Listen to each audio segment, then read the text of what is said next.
నమస్తే. Welcome to our channel. నేను మీ సిరి. ఈ రోజు మనతో పాటు ఉన్నారు ప్రముఖ సీనియర్ జర్నలిస్ట్ దుర్గా కుమార్ గారు. నమస్కారం సార్. నమస్కారం మా సిరి, మన వీక్షకులు కూడా నమస్కారం. సార్, ఇప్పుడు చూస్తుంటే ఏపీలో పోలింగ్ జరిగిన తర్వాత ఈవీఎం మిషన్స్ కి కొంచెం ఆ మిషన్స్ ఏవైతే ఉన్నాయో పోలింగ్ జరిగిన తర్వాత స్ట్రాంగ్ రూమ్ లో పెడతారు కదా, అవి మాత్రం ఇప్పుడు కొంచెం డేంజర్ లో ఉన్నాయని చెప్పేసి మనకు వార్తలు వస్తున్నాయి. అట్లనే ఇక్కడ చూస్తే అక్కడ పరిస్థితులు కూడా, ఏపీలో పరిస్థితులు కూడా ఉధృత పరిస్థితులలో ఉండడం కూడా మనం చూసాం. దీనిపైన మరి ఈసీ ఎలాంటి చర్యలు తీసుకోబోతుంది అని కొంతమంది టీడీపీ నేతలు కూడా ఫిర్యాదు చేయడం జరిగింది ఈసీకి. మరి వాళ్ళకి తగిన చర్యలు తీసుకుంటారంటారా, లేదంటారా?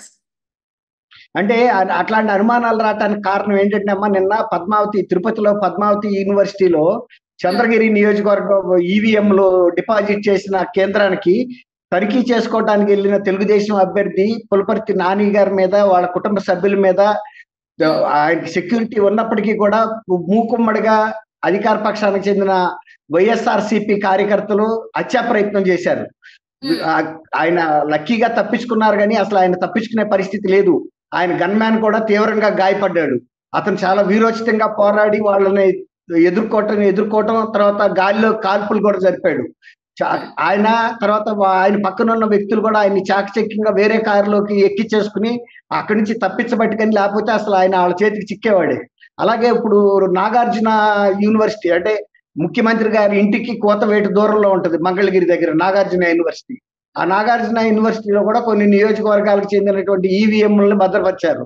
ఆ ఈవీఎంలు భద్రపరిచిన కేంద్రం దగ్గర 13వ తారీఖు రాత్రికి అవి చేరుంటాయి. 14వ తారీఖున ముఖ్యమంత్రి సెక్యూరిటీకి సంబంధించిన అధికారులు అక్కడ సమావేశం ఏర్పాటు చేసుకున్నారు. అసలు ముఖ్యమంత్రి భద్రతా సిబ్బందికి అక్కడ అది మన ఈవీఎంల భద్రపరిచిన కేంద్రానికి సంబంధం లేదు. అవి వేరే వాళ్ళు కాపలా ఉంటారు అక్కడ. తర్వాత కేంద్ర బలగాలు కూడా ఉంటాయి, రాష్ట్ర బలగాలు ఉంటాయి. అసలు వీళ్ళు అక్కడికి వెళ్ళి సిద్ధం ఫ్లెక్సీలు కూడా అక్కడ కనిపించినాయి. సిద్ధం మీటింగ్, అంటే ముఖ్యమంత్రి జగన్మోహన్ రెడ్డి గారు పెట్టిన మీటింగ్ సిద్ధం ఫ్లెక్సీలు. దాంతో ఈయన పొన్నూరు మాజీ ఎమ్మెల్యే ఈయన ధూళిపాళ్ల నరేంద్ర గారు కూడా కేంద్ర ఎన్నికల సంఘానికి, రాష్ట్ర ఎన్నికల సంఘానికి కూడా ఫిర్యాదు చేశారు. అక్కడ భద్రత విషయం మీద కొన్ని అనుమానాలు వస్తున్నాయి, మీరు ఇంకా భద్రత పెంచండి, కేంద్ర బలగాలు తెప్పించమని. ఇప్పుడు నిన్న జరిగిన దాడి కానీ, ఇవాళ జరిగిన ఈయన చెప్పిన నరేంద్ర గారు చెప్పిన ఇష్యూ కానీ, ఆంధ్రప్రదేశ్ లో మొత్తంగా జరుగుతున్న శాంతి భద్రతల పరిస్థితి కానీ ఖచ్చితంగా కేంద్ర బలగాలను పెంచాల్సిన అవసరం ఉంది. ఇప్పటికి 3 అంచెల భద్రత ఉన్నా కూడా 3 అంచెల భద్రతలో కేంద్ర బలగాలు ఏవైతే ఉంటాయో వాళ్ళకి ఇంకా ఎమ్యునిషన్ ఎక్కువ పెట్టి హై పవర్ వెపన్స్ ఇచ్చిన వ్యక్తులను అక్కడ కాపలా పెట్టాల్సిన అవసరం ఉంది. అలాగే కెమెరాలు ఇవన్నీ కూడా నిఘా చర్యలు తీసుకోవాలి. ఎందుకంటే ఆంధ్రప్రదేశ్ లో పరిస్థితి నానాటికి విజృంభిస్తున్నారు అధికార పార్టీ వాళ్ళు.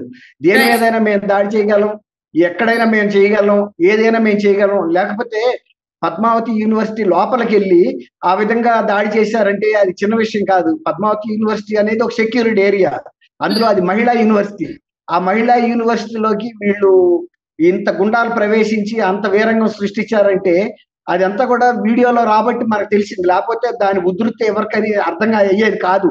ఏదో మామూలు దాడే అనుకునేవాళ్ళు ఎవరైనా కూడా. ఇప్పుడు కేంద్ర ఎన్నికల సంఘం, రాష్ట్ర ఎన్నికల సంఘం కూడా ఆ వీడియోలు చూసిన తర్వాత వాళ్ళ పరిస్థితి తీవ్రత అర్థమైంది.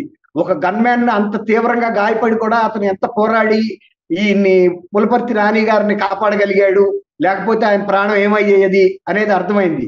అందులో ఇవాళ ఈవీఎంలకి ఎందుకు భద్రత పెంచాల్సి వచ్చిందంటే, గతంలో లాగా పార్టీలో ఇప్పుడు అధికార పార్టీ తను ఓడిపోతున్నాననేది దాన్ని మింగలేకపోతుంది. అంటే ఆ వాస్తవాన్ని వాళ్ళు జీర్ణం చేసుకోలేకపోతున్నారు. ఇంకా మనం అధికారంలో కొనసాగాలి, అవసరమైతే ఈ ఈవీఎంలన్నీ పగలగొట్టేస్తే, ఇందాక ఆయన అడిగాడు కదా అంబటి రాంబాబు గారు రీపోలింగ్. ఇప్పుడు సపోజ్ కనుక పోలింగ్ ఈ కేంద్రాల మీద దాడి చేసి ఈవీఎంలు దాచిన కేంద్రాల మీద, భద్రపరిచిన కేంద్రాల మీద వాటిని పగలగొడితే నిజంగానే రీపోలింగే చేయాల్సి వస్తే అంతకన్నా మార్గం లేదు. ఇప్పుడు నిన్న యూనివర్సిటీ వరకు వెళ్ళారు, ఆ కేంద్రం వరకు వెళ్ళాళ్ళు. కేంద్రం తాళాలు పగలగొట్టి ఆ బాక్సులన్నీ కనుక పగలగొట్టారనుకోండి, నేలకేసి కొట్టారనుకోండి, ఇక అప్పుడు ఖచ్చితంగా రీపోలింగే చేయాల్సి వస్తుంది. అంటే దానికి ఎంతో దూరంలో లేదు ఇప్పుడు అక్కడ శాంతి భద్రతల పరిస్థితి.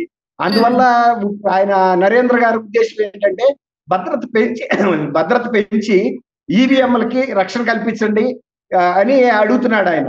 ఖచ్చితంగా నేను అనుకోవటం కేంద్ర ఎన్నికల సంఘం ఆయన విజ్ఞప్తిని పరిగణలోకి తీసుకుని ఇంకా కూడా భద్రత పెంచుతారమ్మా. అంటే ఇక్కడ చూస్తున్నట్టయితే సార్, ఇప్పుడు గతంలో అయితే పోలింగ్ జరిగిన తర్వాత ఎప్పుడు కూడా ఇట్లాంటి అల్లాలు మనం చూస్తుండం. అంటే నాకు తెలిసినంత వరకు అయితే నేను ఎప్పుడు ఇట్లాంటి అల్లాలు నేను చూడలేదు సార్. కానీ ఇప్పుడు ఇట్లాంటి అల్లాలు జరుగుతున్నాయి అంటే అసలు మనం ఏ కాలంలో ఉన్నాం మనకు అర్థం, అంటే ఫ్యాక్షనిస్ట్ కాలంలోనే ఇంకా అక్కడ అయిపోయామంటారా? అంటే ఇప్పుడు మీరు ఇంకా చాలా చిన్నాళ్ళమ్మా. నేను 79 నుంచి జర్నలిస్ట్ గా ఒక మేజర్ న్యూస్ పేపర్ కి స్టాఫ్ రిపోర్టర్ గా పనిచేశా. అప్పటి నుంచి కూడా నేను ఇట్లా ఎన్నికలు అయిపోయిన తర్వాత, ఎన్నికల ముందు స్పొరాడిక్ గా అక్కడక్కడ ఇట్లాంటి గొడవలు జరగటం అసాధారణం కాదు. కానీ ఎన్నికల కేంద్రాల బ్యాలెట్ బాక్సులు దాచిన చాటు కూడా దాడులకు వెళ్ళటం, వాటిని ఎట్లయినా సరే మనం ధ్వంసం చేయాలని, లేకపోతే ఎన్నికలు అయిపోయిన తర్వాత కూడా ప్రత్యర్థి వర్గాల వాళ్ళని సంపాలని చూడటం, గృహదానాలు చేయటం, దౌర్జన్యాలు చేయటం, ఇది కొత్తగా అనిపిస్తుంది. ఎన్నికలు అయిపోయినాయి, ఇంకెందుకు?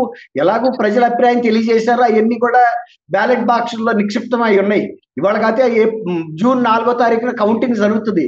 అంతరాక ఓర్చుకోవాలి కదమ్మా. ఇప్పటికీ ఆపద్ధర్మ ప్రభుత్వం వాళ్ళది నడుస్తుంది కదా, ఇంకా దాడులు చేయటం ఎందుకు? ఇది మీరు అన్నట్టు ఇది గతంలో లేదు ఈ సంస్కృతి. ఇప్పుడు ఇట్లాంటి కొత్త పార్టీలు వచ్చిన తర్వాత ఇట్లా ఆ పరిపక్వత లేని వ్యక్తులు అధికారంలో ఉంటే ఇలాగే జరుగుతాయి అనిపిస్తుంది. ఇప్పుడు ముఖ్యమంత్రి గారు కూడా ఇలాంటి కీలక సమయంలో ఆయన విదేశీ యాత్ర ముఖ్యం కాదు కదమ్మా. ఆయన నిజంగా ప్రజాప్రతినిధి, ప్రజల కోసమే నేను పాటుపడతానని ప్రతిజ్ఞ చేసిన వ్యక్తి. ఆయన పార్టీ వ్యక్తులే ఇక్కడ ఇన్ని దౌర్జన్యాలు చేస్తున్నప్పుడు పార్టీ పెద్దగా, ముఖ్యమంత్రిగా ఆయనే వాళ్ళందరినీ సముదాయించాలి. ఇక్కడ ఉండి ఆయన పక్కకు జరిగి వెళ్ళిపోవటం అంటే మీరు చేసుకోమనే అర్థం. ఇప్పుడు అంతకుముందు కూడా స్లీవులు పైకెత్తి పోరాటం చేయమన్నాడు. పోరాటం చేయాలన్న వ్యక్తి ఆయన విదేశాలు ఎందుకు వెళ్ళాడు? పోరాటం చేయవచ్చు కదా స్లీవులు పైకి లాగా. ఆయనే ఎవరో కన్న బిడ్డలు వెళ్ళి బలవ్వాల్సిన అవసరం లేదు కదా. నిన్న పులిపర్తి నాని చనిపోయేవాడు, పోలీసు కనుక ఫైర్ చేస్తే ఎవరైతే అటాక్ చేయడానికి వచ్చిన వాళ్ళు చనిపోయేవాళ్ళు. ముఖ్యమంత్రి ఎవరైతే స్లీవ్స్ పైకి లాగి పోరాటాలు చేయమన్న వ్యక్తి హాయిగా లండన్ లో వెళ్ళిపోయాడు. అట్లా తప్పుడు సంకేతాలు ఇవ్వకూడదమ్మా ఎవరికైనా. అట్లా ఉన్న వ్యక్తి ఆయనే ముందు నుంచోవాలి. A1 గా ఇప్పుడు ఆయన ఆర్థిక నేరాల్లో A1 గా ఎలా నుంచున్నాడో, ఇలాంటి క్రిమినల్ కేసులు కూడా ఫస్ట్ ముందు ఆయనే నుంచి A1 గా ఉంటే అప్పుడు బాగుంటుంది. అంతేగాని మనమేమో భద్రతగా సేఫ్ గా ఉంటాము, ఇతర పిల్లలు వెళ్ళి ఇలాంటి పోరాటాలు చేయాలి, చచ్చిపోవాలని కోరుకోవటం ఏ నాయకుడికి తగదది. ఇప్పుడు చూస్తున్నట్టయితే సార్, గతంలో విదేశీ యాత్రకు వెళ్ళినప్పుడు చంద్రబాబు నాయుడు గారు అరెస్ట్ అయింది. అండ్ ఇప్పుడు కూడా మళ్ళీ విదేశీ యాత్రకు వెళ్తున్నారు. ఆల్రెడీ ఇక్కడ అల్లరి జరుగుతున్నా కూడా మీరు అన్నట్టే ఎట్లాంటి చర్యలు తీసుకోకుండా తన విదేశీ యాత్రకు వెళ్తున్నారంటే ఇదేదన్నా అంటే కొంచెం అటు ఇటుగా ఉన్నట్టే అనుకోవాలా, మరి ఎలా అనుకోవాలి అసలు? అంటే ఆంధ్రప్రదేశ్ ప్రజలందరూ భయపడుతున్నారమ్మా.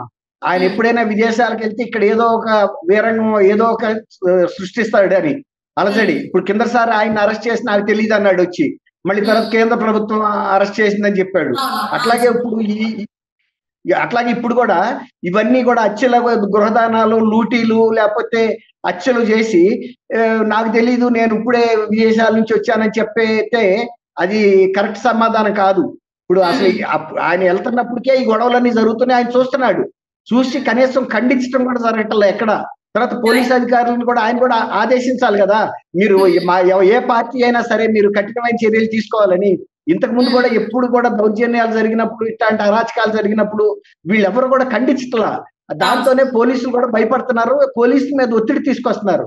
నిన్న ఆయన అనిల్ కుమార్ యాదవ్ నర్సరావుపేటలో కూర్చుని ఎస్పీ నా ఫోన్ ఎత్తట్లేదు అంటే వీళ్ళు ఆదేశాలు చేసినట్టల్లా వాళ్ళు నాట్యం చేయాలా అంటే వీళ్ళ ఉద్దేశం ఏంటంటే ప్రత్యర్థుల మీద మా వాళ్ళు దాడులు చేస్తున్నారు, మీరు వెనకాల నిలబడమని ఆయన కోరేది. అది అందుకు వాళ్ళు నిలబడతలేదు అనేది ఆయన బాధ. తర్వాత ఎక్కడైతే దాడులు చేయదలుచుకున్నారో, ఇంకొక మాట అధికార పక్షం వాళ్ళు ఎక్కడ దాడులు చేయదలుచుకున్నారో అక్కడ కనుక వెళ్ళి పోలీసు రక్షణ కల్పించడం తప్పు అనేది ఆయన భావన. ఆయన మాచర్లలో ఉన్నాడు, గొడవ జరుగుతాయి అని, మీరు అక్కడ ఎందుకు ఉండాలి, మా వాళ్ళు గొడవ చేయకుండా అని పక్కకు తప్పుకోమనేది ఆయన మాట. అందుకే ఫోన్లు చేస్తున్నాడు, మీరు వచ్చేసేయండి మా వాళ్ళు చూసుకుంటారని.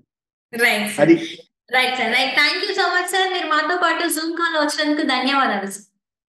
థ్యాంక్ యూ అమ్మ సిరి, మన వీక్షకులకి నమస్కారం. Right sir.